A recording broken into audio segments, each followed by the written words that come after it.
Just to keep you on your toes, I'm uploading on the wrong day, and I'm wearing the wrong shirt for the wrong game. I promise next time I'll talk more about D&D.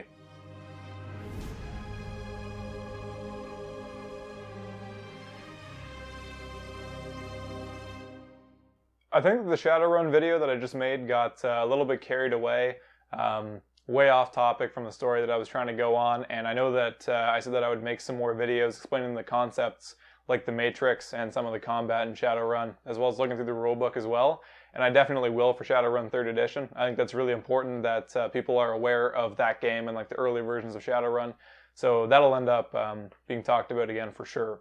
But just try to keep on topic. You're going to see me with notes in this video, because we're going to be talking about a game that I also really enjoy, another science fiction game. It is called Stars Without Number. What I'm holding here is the revised edition. Stars Without Number is a science fiction role-playing game that's sort of similar to Traveler, if you've ever seen that, where it's kind of a light science fantasy, science fiction kind of game. Maybe similar to like a lower magic version of like Warhammer Rogue Trader, if you're familiar with that. The tabletop RPG Rogue Trader, not the skirmish game Rogue Trader. But Traveler is really its closest analog. The reason why Stars Without Number is really interesting is because it is a basic expert derived OSR sort of interpretation of a science fantasy role-playing game, and it's just a phenomenal game. So this one that I have here is the revised edition. There are sort of 3 different versions of Stars Without Number. There is a original core version, which has some people fighting an alien, which was sort of the most complete version of the original. There's another hardbound Stars Without Number book. I'm not sure exactly what's in it, but it has like a nebula on the front, and there's this. This is the revised edition. There isn't really a 1st, 2nd, or 3rd edition of Stars Without Number. They're all remarkably similar. They're all based off of Basic Expert, and you can pretty much use content in between them in the same way. I haven't played the revised edition yet, this new version. It seems to be much better for rolling up like planets and sectors, and a little bit worse for rolling characters, though I think that because rolling planets and sectors is more important, this is probably the best version. Take that with a grain of salt. The first couple versions of the game that I played were really, really good, and they had great character creation. This game seems to also have good character creation. I just think that it's been streamlined a little bit, which I always have a problem with. But it looks like a good version. I recommend buying it. I bought it without a second thought. Kevin Crawford, the author of this book, has done nothing but amazing things for science fiction role-playing games. So I'm going to be talking about another sort of story that I have of a session that went kind of sideways, but it also went kind of well. The character that I was playing in this session is named Fieden Vies. I rolled that name sort of randomly. There's a lot of random rolling that happens in Stars Without Number, which is one of the reasons that I really like it. You can roll everything from a planet down to its culture and everything in between. So I have my notes here. Fieden Vies was a woman, obviously it's a female name, level 1. They were from a planet that was called Gefahren. Their notes are really quite hard to read. I didn't have a scanner at the time that I took pictures of her character sheet. But she had fairly average strength, so 8, dexterity of 9, con of 9, intelligence of 14, wisdom of 7, and charisma of 7. Unfortunately for her, she also had 1 hit point. You roll your stats very similarly to how you would do it in like basic Dungeons & Dragons in Stars Without Number, but you're allowed to assign 1 stat to be a 14, or you can take this sort of a standard array as well. But it's 3d6 and you can make one of your stats a 14. So they wanted somebody that was kind of like int heavy, so I decided that because she had 1 HP and because we needed somebody who was intelligent, I could make sort of like a scientist character. And I rolled up a tremendous amount of information for the planet Gefahren. So Here's this. I'll put a picture of it on the screen at the same time. Like I said, these photos were taken when I didn't have a scanner, so it's almost illegible, really. But I've drawn a picture of the planet. I found a portrait of Kira that I thought it looked similar and stuff. So Gefarin ended up, because of my random rolls, being a semi-stable dictatorship, I believe. It was a planet that was like a heavily gaseous environment. I think the closest analog would be something like Mercury, or like it was bathed in radiation and like toxic particles and things. Maybe like the moons of Saturn would be more accurate. It had a very, very hostile environment, and the people who lived on Gefarin would end up having to wear like respirators, and they were all sort of you would think that such harsh conditions would make them really tough, but they were actually German colonists who showed up there, and there's just sort of maximum upper limits to the human body, and they all ended up kind of sickly, sort of like how Feeden ended up being, which is how I made sense of her having kind of average con and really shitty HP. So I ended up equipping her with plate armor, the planet's technology level. There can be different technology levels. It is kind of like Warhammer in the sense that like there was this extrasolar galactic empire kind of, and it got broken up during a psychic event called the Scream, if I'm remembering correctly. So her planet ended up actually being fairly modern. So she had a pistol, she had some medical equipment, plate armor, and she had some grenades, as well as like a respirator mask. And what ended up happening is that Feeden, as well as two other characters, one of them was some sort of a pilot, the other one was like an enforcer type character, like a fighter, but with firearms and stuff. They were sent in as part of a terrorist or rebel organization, depending on your perspective. Something akin to Faster Than Light, if you played that game, FTL. They were going to a research facility that was controlled by some sort of a governing empirical body, or not empirical, an empire sort of body, a science station. They were going to go steal some sort of a device from inside of it and extract it. So they had this sort of deep cover mission wherein Feeden and her two companions had slipped into this facility. They'd been there for months, and they've sort of been waiting to get activated. And we took over our characters just as we were all being activated to perform this mission. So the first couple of minutes of the game end up being myself and the fighter sort of wandering around, trying not to trip the like tip off security or anything, not catch the eye of any of the cameras or anything really. So I think the idea was that myself and the fighter were sort of pretending to be in like some kind of a relationship or something like that, or our characters were, I guess. And the pilot, who I think also had like some kind of technology skill, was sort of going around on the lower levels, and he was scoping out this device that we were supposed to steal. If memory serves me correctly, it was sort of like the Star Trek movie where they remade Wrath of Khan, like that red matter shit. That's sort of what we were trying to take. And eventually things kick off. None of us really had very good stealth skill, so we tried to sneak in to steal this thing. And it really went sideways, and we ended up in this gun battle. Somehow with 1 HP and like a pistol, I was fending off everyone. Like there were security dudes coming in that were wearing like heavy body armor coming in. We actually were fighting them off really, really well. I think someone had like a katana or something, because if you're a fighter in the future, you have to have a sword. And the pilot's holding this briefcase. We're running out of the room. And things are going super well. We'd set up like booby traps, so like mines are exploding. We're kind of gonna just take this whole station down. Because we don't want them to hold it. If we could have snuck out, maybe we wouldn't have to, but it's not going to happen now. So we are sort of running our way into the cargo hold of this ship. It's got a bunch of ships inside of it, smaller ships inside of this orbital station. And they're all making like deliveries and drop-offs, food and stuff for the science team. And we decided that we're just going to like commandeer a ship. Actually, the pilot might have actually owned a ship. He might have been posing as some sort of like a freighter driver or something of that nature. And we're trying to make it to a ship.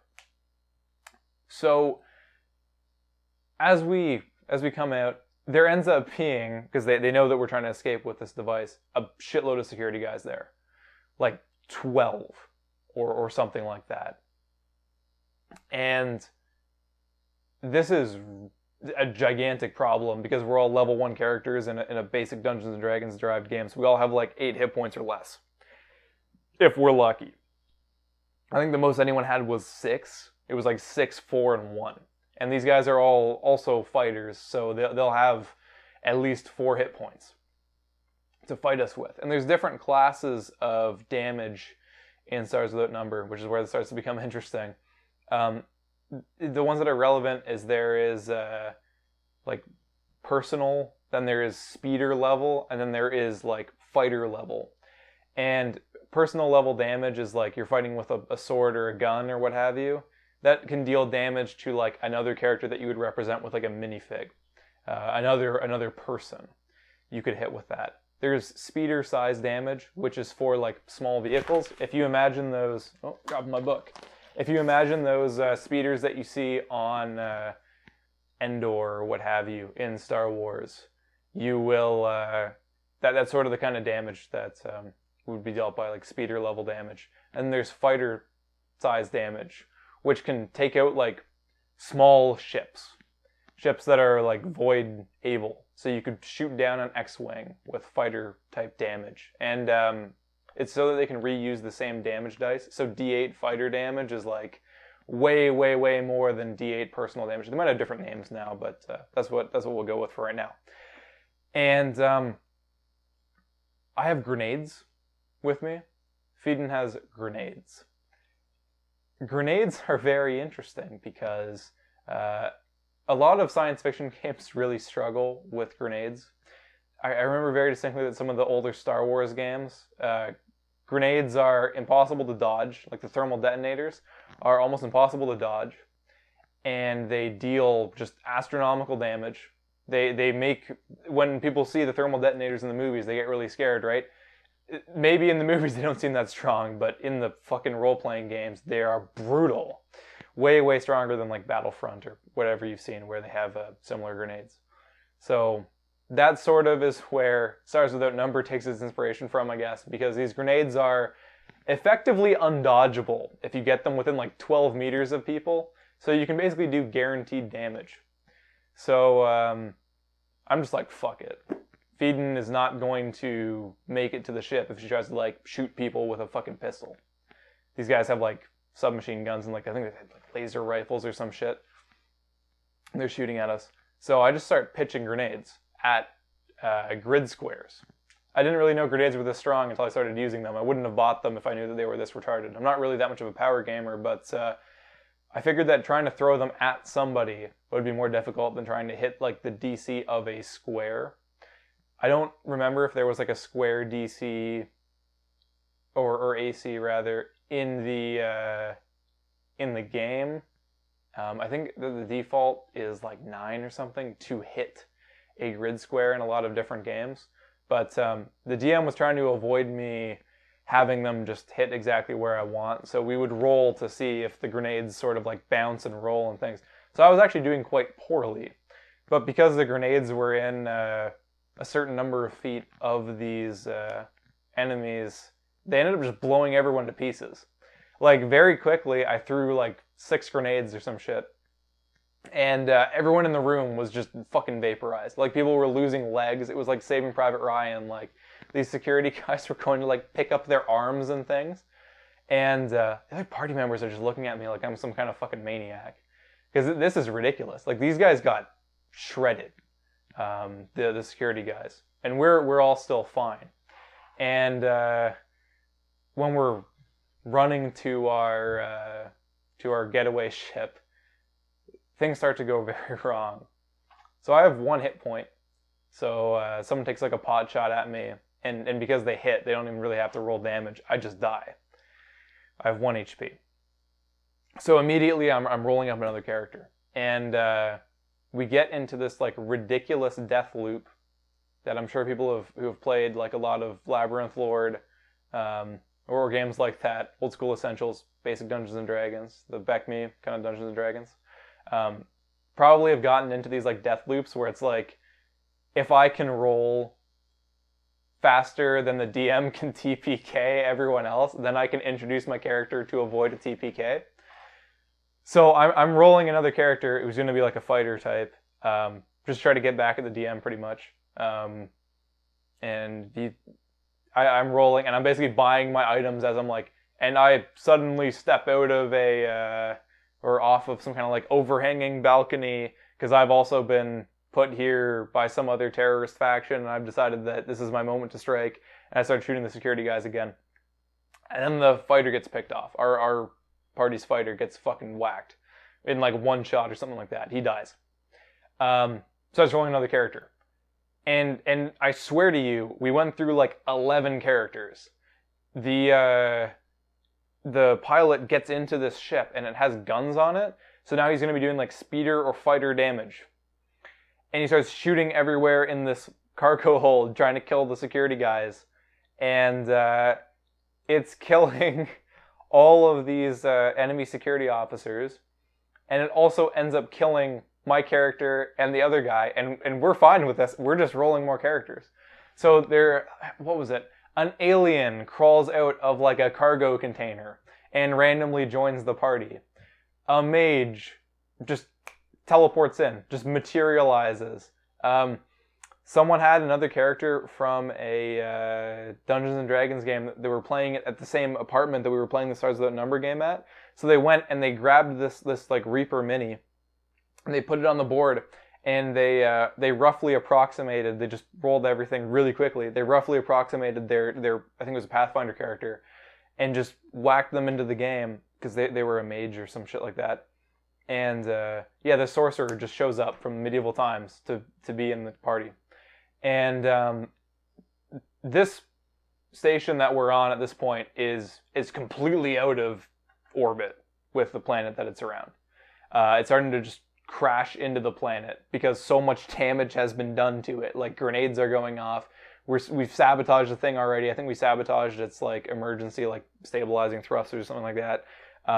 It's being shot from the inside by enough damage that it would blow through the hull.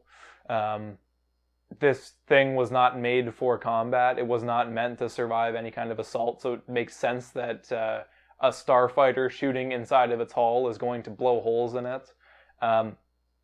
The security forces of this place are completely getting depleted at this point. There's like the science staff of this place are probably dead.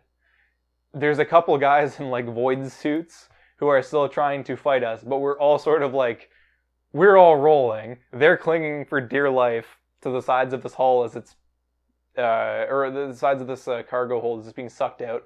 One of them gets this like ridiculous pot shot and somehow kills our pilot. I think that he came out to like drag in the fucking briefcase with like the super weapon inside of it. And I'm dead too. So I roll up a pilot. And we all roll up. We somehow get into the ship, and we start to take off. And I forget exactly what the skill's called. The dungeon master asked me, like, okay, roll for, like, what's it called? Roll for, like, warp travel or faster than light travel. Because there's some kind of a skill where you have to be kind of like an astropath in Warhammer in order to navigate through their version of the warp or their version of like hyperspace. So he's like, give me a hyperspace check.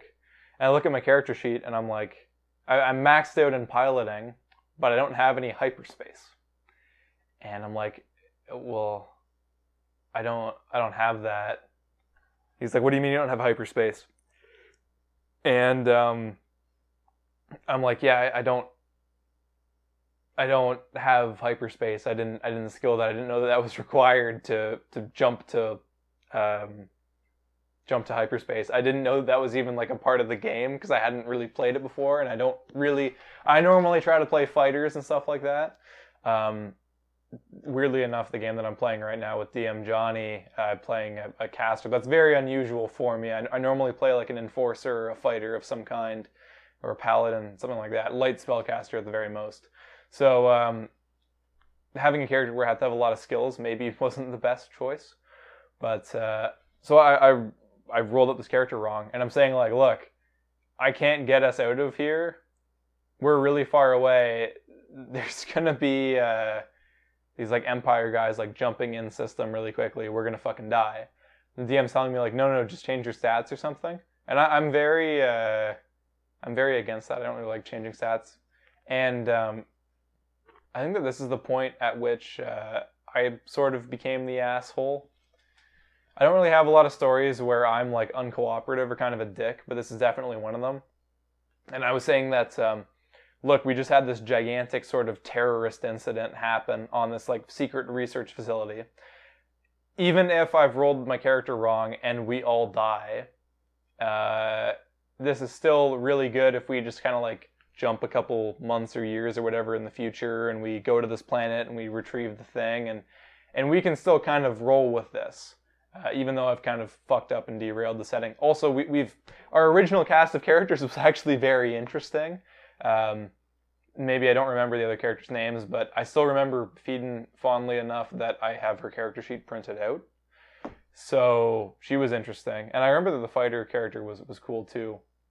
Even though I don't remember his name. I still know the guy who played him, so maybe I'll have him on at some point to talk about that campaign. But he was cool too, and his character died.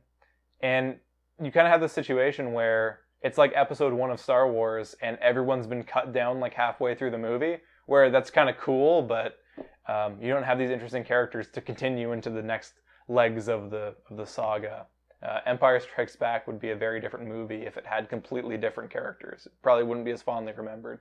So I'm just saying that, like, look, we've sort of made this really good prologue for a game. We've now played the prologue. How about we just kind of die in space, or like I'm not ever for killing other party members or whatever, but I'm like, look guys, like, how about we just kind of suicide into the planet so that way this device gets lost and then other rebels can go pick it up, and those will be like the characters for the campaign. And this kind of started this like massive argument where people were saying like, no, just change your stats and continue the game. And from a narrative sense, I think that what I was advocating for is actually very smart. I kind of, if the DM had thought of that and rolled with it, I think that would have been a very smart decision. Maybe I'm biased because it's my idea, but I think that playing the prologue and then playing in a world that's been shaped by this terrorist event would be really, really cool. If we played like a couple months in the future and we actually had, like, that would be the actual party after this one's all died.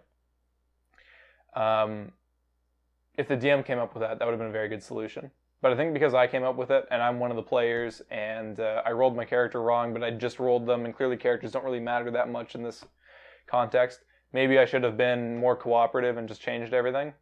But pretty much I started a massive argument where it was everyone versus me, where everyone knew that I had the best idea, but I was kind of being an asshole.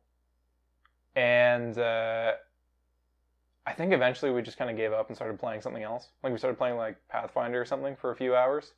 Because we're all still friends, but we just weren't going to agree. And we ended up playing more Stars Without Number later. Basically doing exactly what I'd said. The DM eventually admitted that, like, yeah, you're kind of a dick, but you had the right idea for sure. And we played with that idea where we would come and retrieve the device and then just have the game normally a couple months after that prologue session.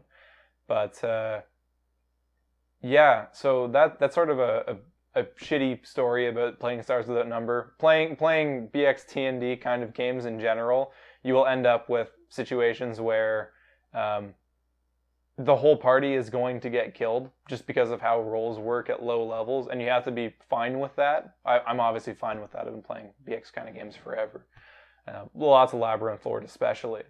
But and Traveler, the classic Traveler, you can die in character creation as well. So I wasn't particularly attached to any of the characters really. Like, it was fine that they died. I think that as a DM and as a player, what this story and this system will actually teach you if you play it enough is that you have to be prepared. The DM especially has to be prepared for ways to continue the game when everything goes like insanely wrong. Because in something like Dungeons and Dragons, you have this situation where at least you're still like all on a sort of medieval planet and you can make things up. Like it makes sense logically that other adventurers could sort of wander into a dungeon as well. There's sort of a finite amount of space on a planet. Whereas in Stars Without Number, you could be in the most remote recesses of space, completely lost. It's very hard to introduce new party members there. So you have to be kind of prepared for everything or ready to completely roll with it as a player, which I wasn't, and the DM wasn't as ready as he should have been either. Not to shit on him, he's a very good DM. But yeah, that's kind of why I think that went awry. But Stars Without Number is a really good system as well. I would encourage anyone to definitely pick up at least the original core version, if not the newest version as well. You can get it on Drive-Thru RPG, get it hardbound like this. It's a really fantastic game. I think that especially if you're into Traveler, because you can use so many of like the random table books and stuff for Traveler with this game, you'll really like it. And the strongest part about Stars is that after you're at higher levels, there are a lot of different tables where you can roll like planets and sectors and cultures and things like that. And you have this massive wealth of content as a DM, as opposed to a lot of other core rule books like Dungeons and Dragons or Pathfinder, where there's definitely lots of tables, but not too many for character creation or for creating an entire like planet or an entire continent or what have you. Stars Without Number really excels if you kind of play it like Star Trek, where you can go to like a planet of the week and explore, and it has this fantastic ability to create tons of compelling situations to be in. But like I'm saying, you have to be willing to accept the sort of basic D&D roots of the game as well. That you're gonna die. It's a rough game to run at low levels especially, and you must be prepared in order to play it. But yeah, in conclusion, that is a little story about Stars Without Number. I'm sure this is another game that I'm going to be talking about again. Until the next time, I recommend that you check it out.